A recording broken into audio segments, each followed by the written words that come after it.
جنہوں نے حضور صلی اللہ علیہ وآلہ وسلم سے اسلام سے دشمنی مول لی ہے، اس دنیا میں بھی ذلت ان کا مقدر ہے اور اگلے جہاں میں بھی ذلت ان کا مقدر ہے۔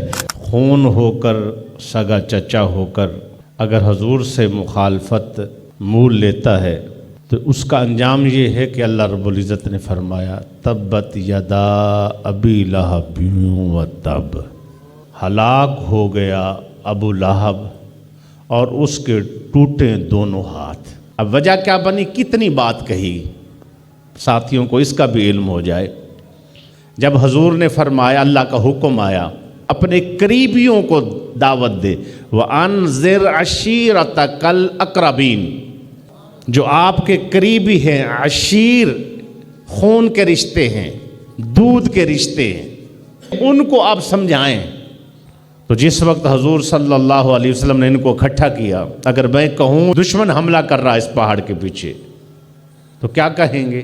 کہتے جی آپ نے کبھی ایسی بات کی ہی نہیں جو ہو نہ، آپ ہر بات وہی فرماتے ہیں جو سچی ہے، صاف ہے اور واضح ہے۔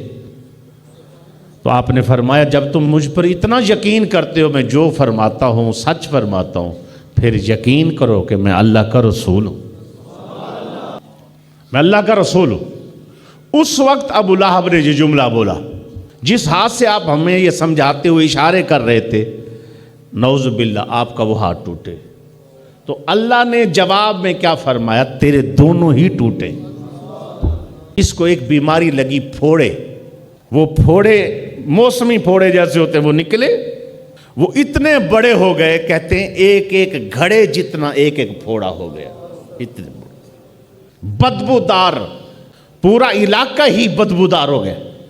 اس کے اپنے بچے اس کو چھوڑ کر چلے گئے، اور پھر جب مرا تو اس کی لاش کو کس طرح مزدور بلائے گئے باہر سے، وہ ایسے لوگ جو گندگیاں صاف کرتے تھے ان کو بلایا گیا، اس بے غیرت بے حیا کو اٹھاؤ اور جا کر پھینک دو۔ پہاڑوں میں جا کر پھینکا اس کی لاش کو، کتے، بلیاں، چیلیں اور یہ درندے کھا گئے۔ اور اس کے دونوں بیٹوں کے نکاح میں حضور کی دو بیٹیاں تھیں، ایک کا نام ہے عتبہ، ایک کا نام ہے عتیبہ، ابو لہب کے دونوں بیٹے۔ تو پھر انہوں نے کیا کیا؟ انہوں نے طلاق دی اور تکلیف پہنچائی حضور صلی اللہ علیہ وسلم کو، اور حضور صلی اللہ علیہ وسلم فرمایا تمہیں کتے کھائیں، اللہ کے کتوں میں کتا کھائے۔ وہ ڈرا کرتا تھا کہیں جاتے ہوئے کہ جناب والا، آپ نے فرما دیا میرے ساتھ کچھ ہوگا۔ 100 200 بندہ لشکر ساتھ لے کے جاتا میری حفاظت کرے۔ رات کو جب سوتا تو کہیں سفر پر ہوتے تو لکڑیاں جمع کر کے یہ 10 فٹ اونچی کر کے اس کے اوپر سوتا، اور ادھر اس کے پہرے دار ہوا کرتے تھے۔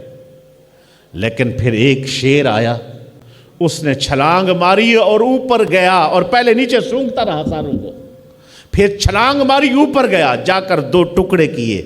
یہ ام جمیل، یہ ابو لہب کی جو بیوی تھی، قرآن نے اس کے لیے پھر ارشاد فرمایا وَامْرَأَتُهُ، اس کی اور زوجہ بیوی، حَمَّالَةَ الْحَطَبِ، اور وہ جو لکڑیوں کا گٹھا اٹھائے رکھتی تھی، اس کا مقصد کیا تھا؟ اس میں کانٹے ہوتے تھے کہ حضور صلی اللہ علیہ وآلہ وسلم جس رستے سے گزرتے تو وہاں ڈالتی تاکہ آپ کو تکلیف پہنچے۔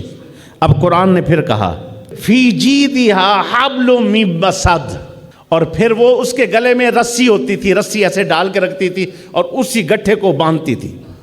گٹھا اس نے سر پہ رکھا ہوا ہے، رسی گلے کے اندر ہے، اس نے ایسے ہی سستانے کے لیے ایک اس پر بیٹھی پتھر کے اوپر، وہ گٹھا پیچھے گرا، وہ رسی اس کے گلے میں آئی اور پھڑک پھڑک کر وہیں مر گئی۔ جنہوں نے طلاق دی، دشمنی دکھائی، چیر پھاڑ کے درندے ان کو کھا گئے۔ جس نے بد کلامی کی اور ایسے جملے بولے، پھوڑے نکلے، ذلیل ہوا، رسوا ہوا۔